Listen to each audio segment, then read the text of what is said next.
يا صباح القشطة، يا صباح الفل. تاني يوم من رحلتنا في ستيلا مكادي.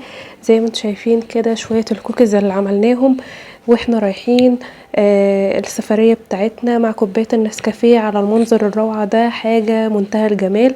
طبعا هحطلكوا تحت في صندوق الوصف طريقة الكوكيز علشان تعملوها. وهنا كنت بوريكم المنظر، وطبعا البسين كان فيه ناس وكنا قاعدين بنتفرج عليهم وكنا فاتحين اغاني مع النسكافيه ومع الكوكيز. زي ما انتوا شايفين كده اهو بنتفرج عليهم. هنا بقى كنت خلاص نازلة من الشاليه الناحية التانية. ليكم المنظر كمان عامل ازاي من الناحية التانية بتاعت باب الشاليه نفسه. هنا بتمشي كده شوية صغيرين وتقومي نازلة من السلم.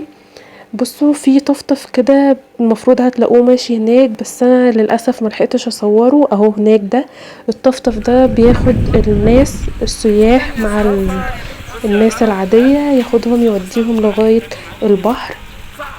هنا بقى في طريقنا برضو للشاطئ علشان نبدأ رحلة العوم الجميلة بتاعتنا. رحلة ان احنا نعمل نفسنا ابو هيف يعني وبنعرف نعوم وحاجة واو يعني. زي ما انتوا شايفين كده اليوم النهاردة روعة. ماشيين في طريقنا على الرمل كده. او النهاردة بقى حبيت ان انا انزل تحت المارينا كده وانا في طريقي للبحر اوريكم برضو المية عاملة ازاي. شايفين الجمال.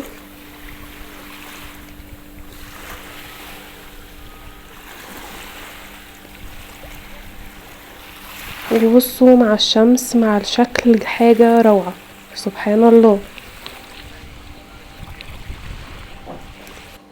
هنا بقى بصوا السمكتين هم دول اصدقائنا، خلاص بقينا صحاب وبقينا حلوين خالص مع بعض.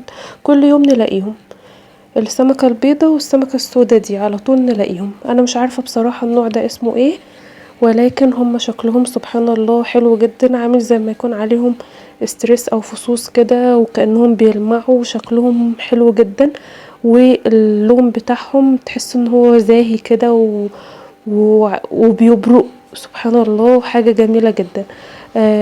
عايزة اقول لكم للأسف كان الولاد الصغيرين بيغزوهم شوية يقوموا رامين لهم.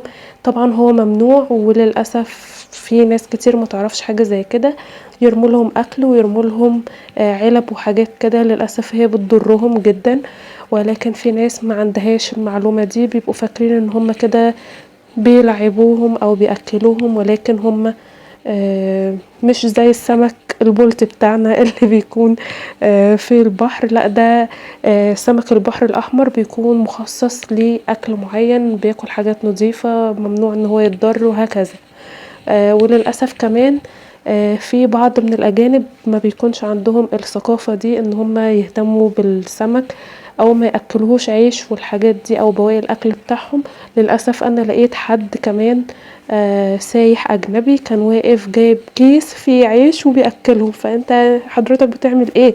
فهو كان مستمر كده مع نفسه. دي كانت طفلة واقفة بتاكل عادي بس ما حدفت لهمش اكل او اي حاجة ولا وقع منها. هي كانت حريصة هي ومامتها ان هما ما يوقعوش اكل ولا اي حاجة خالص. بصوا السمكتين بقى رايحين الناحية التانية، فانا قلت لهم تعالوا بس رايحين فين، خدوني معاكم هصوركم. فروحت هنا استنيتهم، للأسف برضو لقيتهم ان هما اختفوا.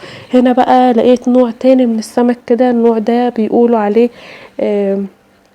زي النوع اللي بيكنس البحر تقريبا او حاجة. المهم يعني ان هو بينزل تحت الرملة كده، اول طبقة من الرملة جوه المية، وبيقعد زي بيبلبط كده ويعمل عفرة جامدة في التراب في الرمل يعني، بس بتبقى تحت المية بيبقى شكلها حلو جدا. للأسف برضو انا مش عارفة هو هيكون باين معاكم ولا لا. كل يوم بنلاقي انواع جديدة واشكال جديدة في البحر ومتعة بصراحة وحاجة جميلة جدا. حبيت ان انتوا تشوفوا وتستمتعوا معايا الاشكال والمناظر الحلوة دي. بصوا اهو ده السمك اللي بقولكوا عليه. حاولت ان انا اقرب شوية.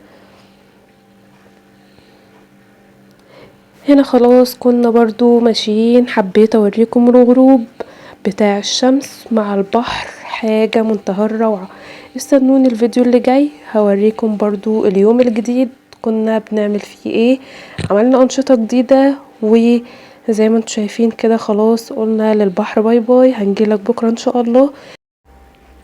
كده كنا في طريقنا للشاليه راجعين خلاص، عايزين نعمل الغدا ونريح شوية من البحر والفرهدة. كده كنا في طريقنا خلاص، وعايزه اقول لكم ان احنا بنرجع كمان الشاليه وبنلاقي ناس لسه موجوده في البسين بيخلصوا حقهم تقريبا من البحر والبسين. نقعد نتفرج عليهم كده واحنا بنتغدى وبنغير بقى هدومنا من البحر ونستحمى والكلام ده كله، ونقعد نتفرج عليهم لغايه اما الليل يليل، نسمع اغاني، نسمع اللي احنا حابينه، ونقعد مع بعض نتعشى، نعمل كل الكلام بتاعنا ده على البسين بس من الفرندا بتاعتنا.